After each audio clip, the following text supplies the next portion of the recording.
පොකුරුවද සඳුන් සුව ගුණ දෙගුණ එක්ක බේබි ෂර්මි හර්බල් සබන් අපිටමයි සුවඳත් අපූරුයි. නෝ කියුබ් එකක් මික්ස් කරලා නෝ රතුපත් කොත්තුවක් හදන්න. නෝ ෆ්‍රයිඩ් රයිස් රෙසිපි දැනගන්න 076 800 22 22ට කෝල් එකක් දෙන්න.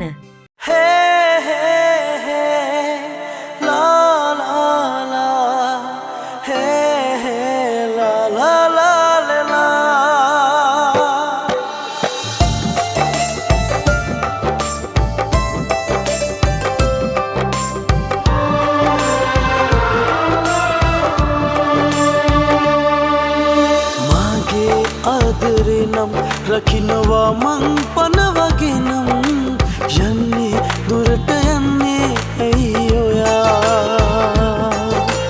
ඔබගේ ආදරේ නම් දන්නවා දැන් හිත මගේ නම් එන්නේ ළඟට එන්නේ ඔබ සොයා මේ සංසාරේ ආත්මයක් ගානේ රහසේ තනමු आसमालिगा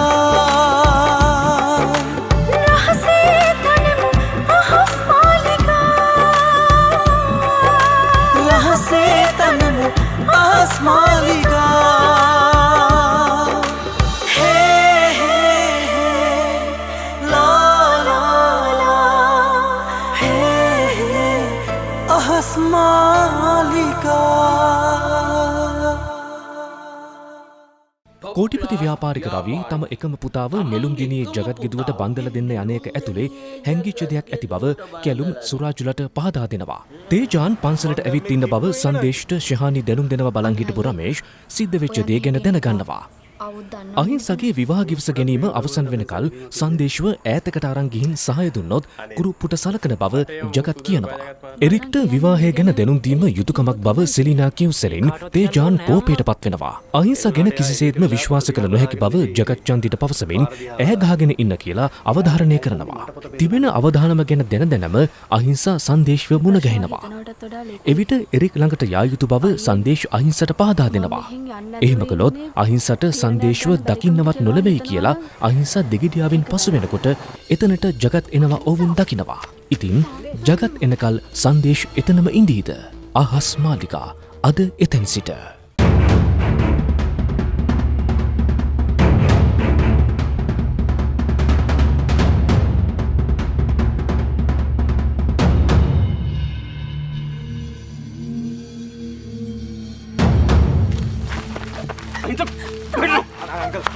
संदेश व्यक्त करना अंकल अंकल मम गिनी पुट अनु अंकल तब एक खजाना खरी कथा करो बलागे नहीं अने तात अरे अंकल प्लीज मम गिनी पुट अनु अंकल लज्जा मत तमु से कर अरे अनु अंकल अंकल पुट प्लीज मम गिनी दान अंकल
මොකද ජගත් මේ?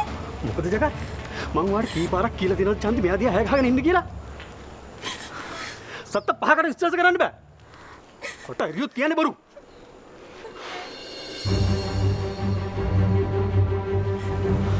අනේ ඇයිද ඔයා අපිට මෙහෙම කරන්නේ?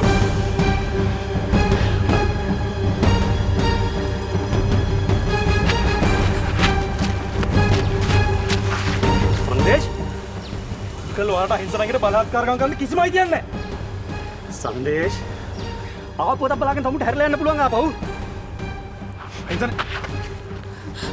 අනේ තාත්තේ කට මට වහගන්න කිව්වේ නේ මං තමුන්ට ආපහු හැරිලා යන්න කිව්වේ යනවා. අනේ තාත්තේ සංදේශ් පුතා කිව්වම හල යන්න මෙතන ප්‍රශ්න ඇති කරන්නේ නැතු. ජගත් අංකල් අහිංසනගේ බලෙන් කසාද බඳලා දෙන්න කොහොමද අයිතියක් නැහැ. එයා තේජාට කැමති නැහැ දෙයනේ. ඒක බලා ගන්න මේක විතර අම්මෙකුයි තාත්තෙකුයි ඉන්නවා. තමුස පයින්න ඕනේ නැහැ ඒකට. යන්න කිව්වේ. ඔයාලා දෙන්නගේ අම්මයි තාත්තයි නෙමෙයිනේ.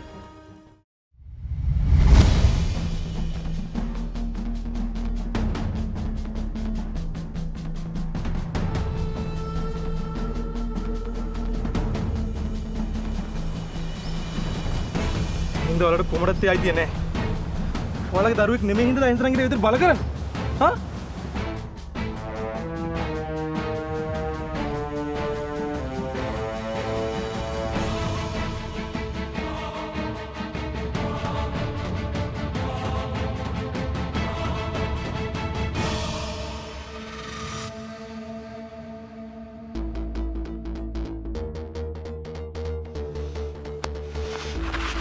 मेरा डॉग माने बंद है मैं इधर की और कभी नहीं रहा क्या मारा इधर इधर तहसे तनम अहस्मालिका සමේ සහ හිසකෙස්වල සුන්දරත්වය ආරක්ෂා කරලා තරුණ පිනුම රැකදීලා මට නිරෝගී සිරුරක් ලබා දුන්නේ ග්ලෝකොලජන්. තාරුණ්‍යය යලි කැඳවන කොලජන් සත්කාරය. तहसे तनम अहस्मालिका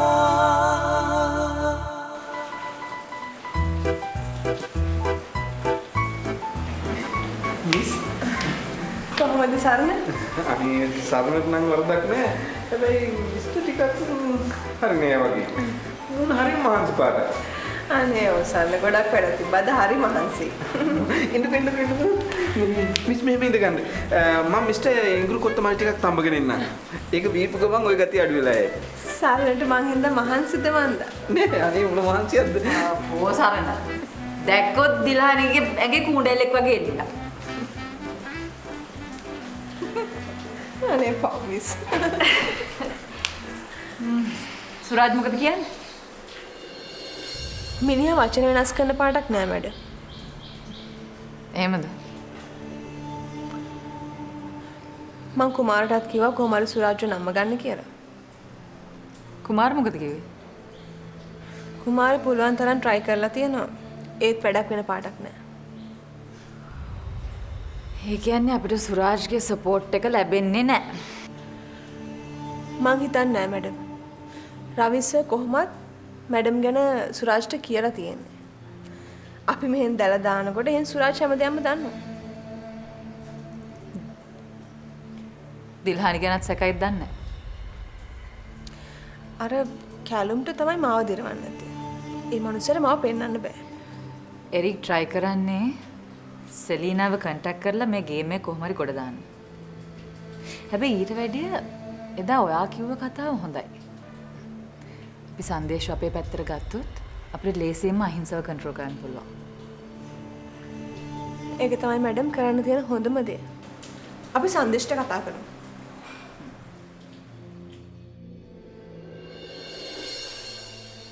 සංදේශ උඹ දැන්වත් තේරුම් ගන්න අදින් පස්සේ කෙල්ලට ගෙදරින් එල්ලට බහින්න වෙන්නේ නැහැ. මං කිව්වනේ මේක මෙහෙම වෙයි කියලා. ජගත් අංකල්ට කොහොමදත් අයිතියක් නැහැ අහිංසන විතර බල කරන්න. මම කොහොමද තීරයක් ගත්තා. එරික් අංකල්ට විතරයි මේ වෙලාව අහිංසව බේර ගන්න පුළුවන්. එරික් අංකල් හොඳින් හරි නරකින් හරි යගේ මිනිපිරිවි අලකට ගන්න ඕනේ. ඒ මනුස්සයා හමුදාවක් කරන් ආවා කියමුකෝ. අහිංස යන්න බෑ කිව්වොත්. අහිංස කොහොමත් යන්නේ නැහැ. තාමත් අර දෙන්නගේ හිත රිද්දන්න බැරුවයි එල්ලීගෙන ඉන්නේ. අපි තුන්දෙනාම එරික් අංකල් හම්බෙන්න යන්න ඕනේ. මේ මමත් එන්න ඕනද? ඔව්. ඒත් අයියේ කොහොමද චයානට මීට පස්සේ අහිංසලා ගෙදර යන්න වෙන්නේ නැහැ. ඒ නිසා මේ ගමන ගියා කියලා උලක් වෙන්නේ නැහැ. හරි. දැන් එරික් අංකල්ට ගිහින් මොනවද කියන්න හිතන් ඉන්නේ? කොහොමද මෙච්චර කාලයක් මට ජගත් අංකල් ගැන හිතේ පැහැදීමක් තිබ්බා. ඒ දැන් ඉන්නේ පරණ ජගත් අංකල් නෙමෙයි. ඒ මනුස්සයා වෙනස් වෙලා. ඒක හරි අයියේ. ඒත් මේ වෙලාවේ අහිංසගෙන් අහන්න නැතුව එයාගෙන් ආ ඉන්න දෙයක් නෑ අපි කෙලෙමියන් ඉරිකංකල් හම්බෙන්න. අහිංසා එහෙන ඔයන්න මොකක් හරි ලොකු හේතුවක් තියෙනවා කියලා හිතෙන්නේ නැද්ද? නැත්තම් අහිංසාට ලේසියෙන් මෙහෙට යන්න තිබුණා. එහෙ ගිහින් කබලෙන් ලිපට වැටෙන වගේ දෙයක් වුණා. මීට වඩා ලොකු දෙයක් වුණොත් මොකද කරන්නේ?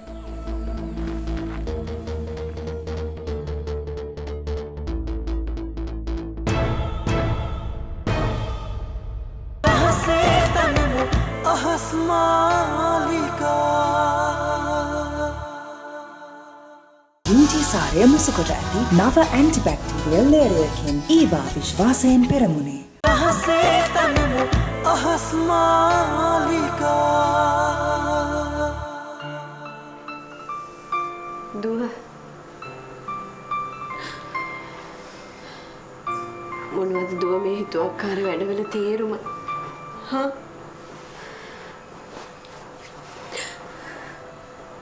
ඔයා තාත්තා මේ නැති කරදරයක නේද පටලවන්නේ?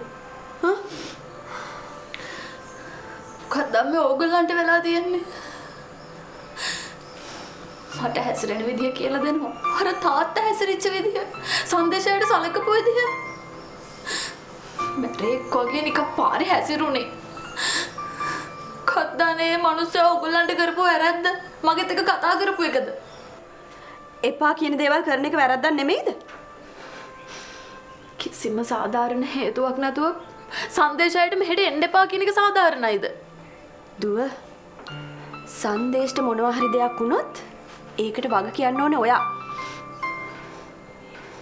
ඒ කොල්ලව නැති කරදරයක ඇදලා දාන්නේ ඔයා. යන්නේ ඒක විතරක් මතක තියාගන්න. ලොකු වැරද්දක් කළේ. අනේ මගේ අම්මා මගේ ළඟ හිටියා නම්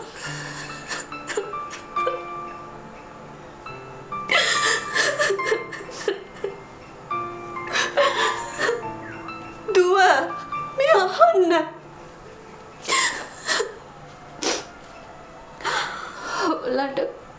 ඔයගොල්ලන්ට මාව ඔයගොල්ලන්ගේ දුවෙක් වගේ දැනෙන්නේ නැහනේ. කපන්නේ. ඒකට ඔයගොල්ලෝ වැරදි නෑ. ඒක ඉතින් මගේ කරුමේ.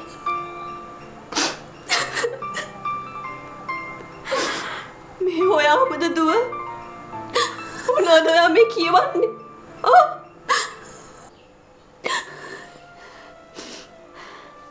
හැබැයි අම්ම එකක් මතක තියාගන්න. ඕගොල්ලෝ අද මේ සංදේශයට කරපු වැඩෙන් ඔයාලගෙන මගේ හිතේ තිබුණ හැමදේම නැති වුණා. ඒකට කමක් නැහැ. ඔයාට නරකක් වෙන දෙයකට අපි කවදාවත් ඉඩ තියන්නේ නැහැ. තාත්තා ඒ වෙනුවෙන් ඕනෙම දෙයක් කරයි. මගෙන් වෙච්ච වැරද්ද මම හදා ගන්නම්කෝ. මොකද්ද? මොකද්ද මේ කතාවේ තේරුම?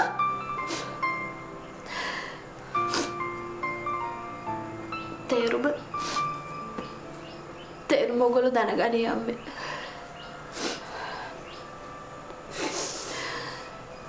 දුව ඒක මොකද්ද කරන්න හදන්නේ? මට මගේ පාඩුවේ ඉන්න දෙන්න අම්මේ.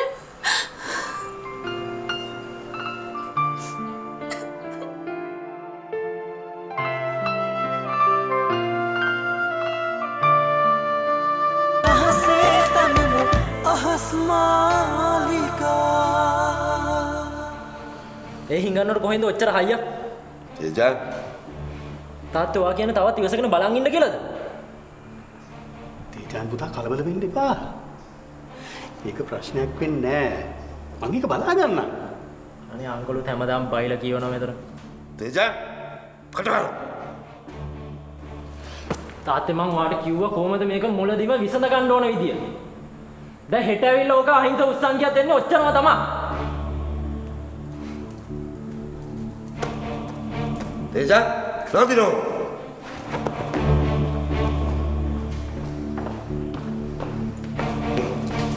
ප්‍රශ්නයක් වුණාම කුලප්පු චාරකෙක් වගේ දකලා නැහැ මිනිහෝ. ප්‍රශ්න විසඳගන්න විදිහක් තියෙනවා.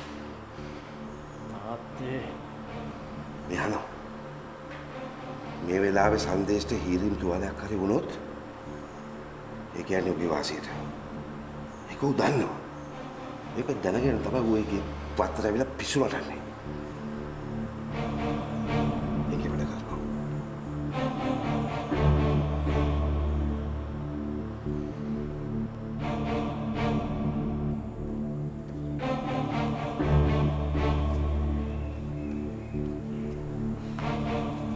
Sorry uncle.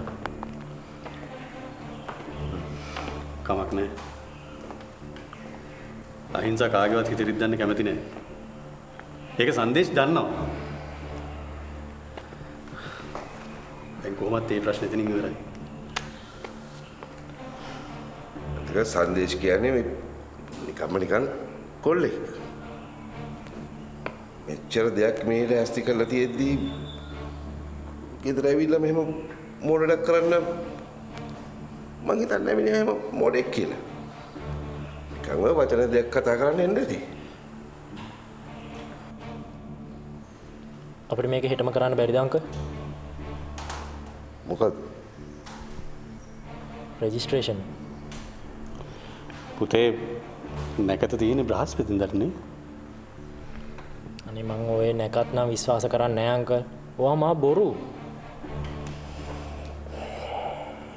තේජාන් මොකද මේ තියෙන කලබලේ? මං කියන්නේ ඔය නැකත් බල ඉන්න ඕනේ නෑ තාත්තා. අපි හෙටම රෙජිස්ට්‍රාර්ට කතා කරලා අපි රෙජිස්ටර් කරලා දාමු. අංකල් ජගත් ලෑස්ති කරගත්ත විදියට ඒ දිනේට ඒ වෙලාවට කසාද වෙයි. ඊට වැඩිය තප්පරයක්වත් කලිනුත් නෙමෙයි පස්සෙත් නෙමෙයි. තමුට දැන් යන්න පුළුවන් මෙතන.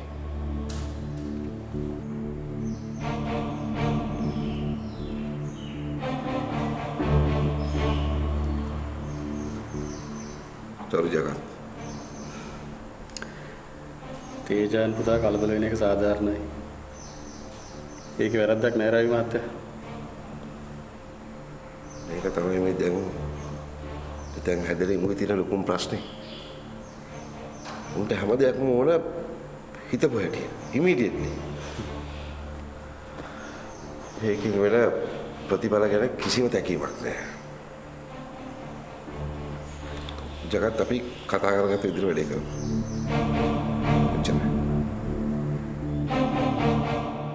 දුපහැදිලි දසුනක් පරිපූර්ණ ජීවිතයක් විෂන් කෙයා. මේ බලපන් මගේ දිහා. බලපන්. කෝකටත් කියලා අපි මෙහෙම දැක්කරමු ජගත්. ජගත් මහත්තයා නෙමෙයි මං හිතලා හිටා ඕක අතපය කඩනවා. හරි සර්. මං කොහොම හරි සංදේශ මළුවේ නවත්ත ගන්නවා. දැන් ඔයා මේ මට දොහම කරන්නේ. දැන් ප්‍රශ්න සේරම විසඳුණානේ මැඩම්.